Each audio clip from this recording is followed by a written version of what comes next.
Bismillahirrahmanirrahim. Assalamualaikum warahmatullahi wabarakatuh. Pada pertemuan kali ini kita akan masuk pada materi 7.4, yaitu hubungan antar sudut. Ya, hubungan antar sudut. Ya, pada materi sebelumnya kita sudah belajar tentang jenis-jenis sudut. Ada sudut lancip, sudut siku-siku, sudut berpelurus, sudut refleks, dan sudut tumpul. Nah, pada pertemuan kali ini kita akan membahas bagaimana hubungan antar sudut. Ya, kita perhatikan gambar berikut. Perhatikan gambar ini. Gambar garis AOB. Dari AOB itu membentuk sudut lurus. Ya, karena dia berupa garis lurus, sehingga dia membentuk sudut lurus. Sehingga sudut AOC dengan sudut BOC atau COB disebut saling berpelurus atau sudut berpelurus. Jadi sudut AOC berpelurus dengan sudut BOC. Itu sudut berpelurus. Kemudian yang kedua, sudut yang berpenyiku. Sudut berpenyiku maksudnya sudut yang membentuk sudut siku-siku.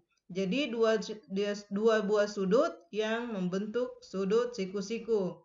Ya, pada gambar ini kita bisa lihat BOC berpenyiku dengan COA.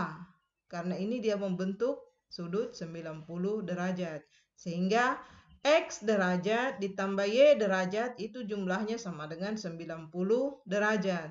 Kalau yang berpelurus tadi ini Y derajat ditambah X derajat sama dengan 180 derajat. Karena sudut lurus sama besar sudutnya adalah 180 derajat. Berikut, ada sudut yang saling bertolak belakang. Ya. Misalnya pada gambar ini, sudut PT, T ini yang di tengah ya, ini lambang T. PTS bertolak belakang dengan RTQ. Atau sini sudut 2 bertolak belakang dengan sudut 4. Sudut-sudut yang bertolak belakang itu besar sudutnya sama. Nanti kamu bisa buktikan. Ya, seandainya pembelajaran tatap muka, kita buktikan apakah betul sudut-sudut yang bertolak belakang itu besar sudutnya sama. Sudut STQ sama besar bertolak belakang dengan sudut PTR. Atau pada gambar ini, sudut 1 ini bertolak belakang dengan sudut 3. Dan sudut 1 sama besar dengan sudut 3 karena saling bertolak belakang. Sudut-sudut yang bertolak belakang besar sudutnya sama. Ya, kalau misalnya di sini 100 berarti di 1 juga 100. Kalau 2 80 berarti 4 juga 80 karena besar sudutnya sama. Kalau dia sudut yang saling bertolak belakang. Oke, kita lanjut. Sudut berpelurus dan sudut berpenyiku. Kita langsung masuk pada contoh. Contoh 7.10. Gambar di samping ini menunjukkan bahwa besar sudut M ini dibaca besar sudut ya. Besar sudut AOB sama dengan R derajat. Ini disimbolkan dengan R. Sedangkan besar sudut BOC sama dengan S derajat. Ya, kita lihat kedua sudut ini berpenyiku. Di sini dia membentuk sudut siku-siku. Makanya dia disebut dengan berpenyiku. Sehingga besar sudut AOB ditambah besar sudut BOC itu sama dengan 90 derajat. Ini makanya dapat di sini 90 derajat. Atau kalau misalnya kita mau cari besar sudut AOB. Besar sudut AOB itu sama saja dengan 90 keseluruhan dikurangi dengan besar sudut BOC. Ya. Sebaliknya juga begitu. Misalnya yang kita cari adalah besar sudut BOC. Berarti 90 dikurang besar sudut AOB. Jadi keseluruhan dikurangi dengan yang belum diketahui. Ya, begitu ya untuk mendapatkan salah satu sudut. Apabila sudut itu berpenyiku, tinggal 90 dikurangi dengan sudut yang belum diketahui. Oke. Jadi hubungan antara besar sudut BOC dan besar sudut AOB disebut sudut berpenyiku. Ini ada tanda siku-siku ini. Kalau ada tanda begini berarti itu tanda siku-siku. Oke, kita lanjut contoh berikutnya. Gambar di samping menunjukkan, coba kita lihat ini. Ini dia membentuk garis lurus. AOC membentuk garis lurus. Berarti T derajat ditambah U derajat sama dengan 180 derajat. Ingat ya, sudut lurus jumlahnya 180 derajat. Berarti ini COB ditambah BOA sama dengan 180 derajat. Ya, berarti T tambah U sama dengan 180. Kalau misalnya T-nya dicari, berarti 180 dikurangi dengan U. Kalau U-nya yang dicari, berapa besar sudutnya atau BOC-nya? Berarti 180 derajat dikurangi dengan BOA. Ya. Jadi sudut AOB dan sudut BOC itu disebut sudut berpelurus atau membentuk sudut lurus. Oke.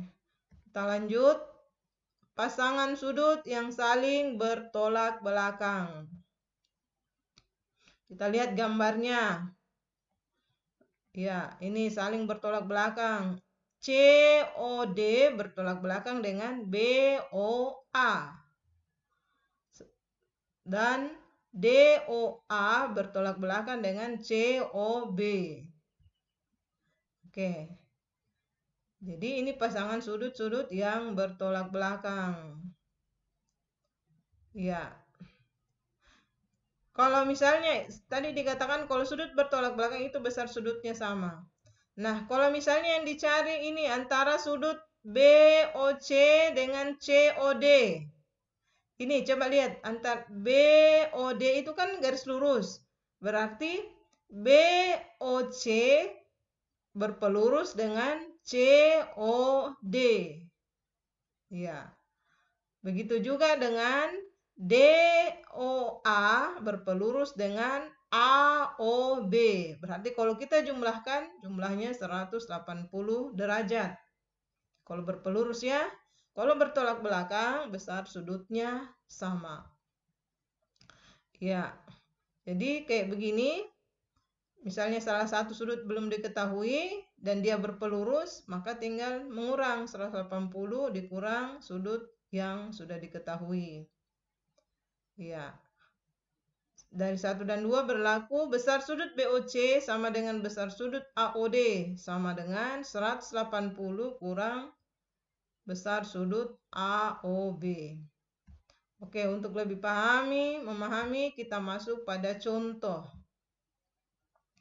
Ya, perhatikan gambar berikut. Tentukan nilai A derajat dan B derajat. Ini A, yang ini B.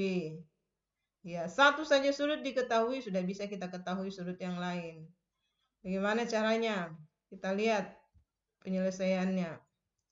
Coba, untuk mendapatkan dulu A. Ya, A kita mau cari. Yang diketahui di sini hanya 60 derajat. Kita lihat garis ini kan garis lurus. Ini ya, garis lurus. Berarti kalau dia garis lurus, kalau kita tarik di sini sudut di sini dari sini ke sini sama dengan 180 derajat karena dia berpelurus. Jadi A ditambah 60 sama dengan 180 derajat. Alasannya karena berpelurus. Sehingga A tambah 60 sama dengan 180. A sama dengan 180 keseluruhan dikurang dengan 60. Ya, berarti 180 kurang 60 sama dengan 120. Jadi A-nya di sini adalah 120 karena 180 kurang 60. Nah, sekarang kita mau menentukan besar sudut B. Nah, kita bisa gunakan tadi antara 60 dengan B itu adalah saling bertolak belakang. Nah, besar sudut yang bertolak belakang, besar sudutnya sama. Jadi, kalau di sini 60, berarti B-nya juga sama dengan 60, karena dia bertolak belakang. Nah, sekarang bagaimana untuk mendapatkan C? Nah, untuk mendapatkan C, bisa kita gunakan hubungan ini, 60 tambah C sama dengan 180. Berarti C-nya sama dengan 120. Atau bisa juga kita gunakan cara bahwa C, karena A-nya tadi kita sudah dapat, A-nya sama dengan 120, C di sini bertolak belakang dengan A. Sudut yang bertolak belakang besar sudutnya sama. Berarti besar sudut C sama dengan besar sudut A. Kalau A 120 berarti C-nya juga sama dengan 120 derajat. Ya, jadi sudah didapat besar sudut A 120, B-nya 60, dan C 120 derajat. Oke, kita lanjut pada contoh berikutnya. Perhatikan gambar di bawah. Tentukan nilai X kali Y ditambah Z. Ini sudah mulai agak rumit, tapi sebenarnya ini langsung kita bisa gunakan sifat-sifat tadi, sudut-sudut yang bertolak belakang. Oke, langsung kita cari alternatif penyelesaiannya bagaimana. Ya, lihat. Pertama dulu X. Untuk mencari nilai X. Kita lihat di sini pada gambar. Yang ada X-nya adalah 2X. Berarti 2X bertolak belakang dengan 120. Kalau 2X bertolak belakang dengan 120, berarti 2X sama besar dengan 120. Berarti 2X sama dengan 120. X-nya sama dengan 120 dibagi 2. Berarti X-nya sama dengan 60. Ya, X sama dengan 60. X sudah bisa kita dapat. Selanjutnya kita cari nilai Y. Karena di sini ada nilai Y. Di sini yang ada nilai Y-nya adalah 3Y. Ini 3Y. 3Y ini bertolak belakang dengan 52. Berarti besar sudut 3Y sama dengan 52. Ya, sehingga kita bisa tuliskan 3Y sama besar dengan 52 karena dia bertolak belakang. 3Y sama dengan 52. Berarti Y-nya sama dengan 52 dibagi dengan ini bilangan koefisien dari Y, yaitu 3. Berarti 52 bagi 3. 52 bagi 3 sama dengan 14. Ya, sehingga didapat Y-nya sama dengan 14. Oke, selanjutnya kita mencari nilai Z. Yang ada nilai Z-nya adalah ini. 68 dengan 5Z ditambah 3. Oke, 5Z ditambah 3. 5Z ditambah 3 ini bertolak belakang dengan 68. Berarti besar sudut 5Z tambah 3 itu sama dengan 68 derajat. Karena dia bertolak belakang. Ini bisa kita tuliskan 5Z tambah 3 sama dengan 68. Berarti kita pisahkan ini, 3-nya kita bawa ke ruas kanan. Berarti tersisa di sini tinggal 5Z. Nah, ini 68, ini tanda tambah, pindah menjadi tanda kurang. Kalau pindah ruas ya. Berarti di sini menjadi 68 kurang 3. Sehingga didapat 5Z turun, 5Z sama dengan 68 kurang 3 sama dengan 65. Sehingga Z-nya sama dengan 65 dibagi dengan 5.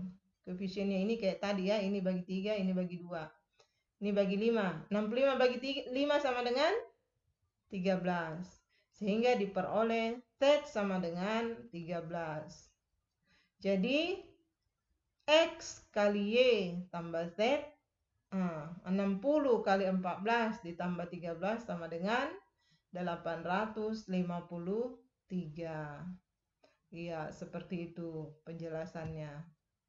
Demikian saya akhiri. Wassalamualaikum warahmatullahi wabarakatuh. Selamat belajar, semoga bermanfaat. Meskipun kita belajar lewat media, tetapi diusahakan supaya kamu bisa paham, ya, karena akan kita gunakan untuk materi-materi selanjutnya.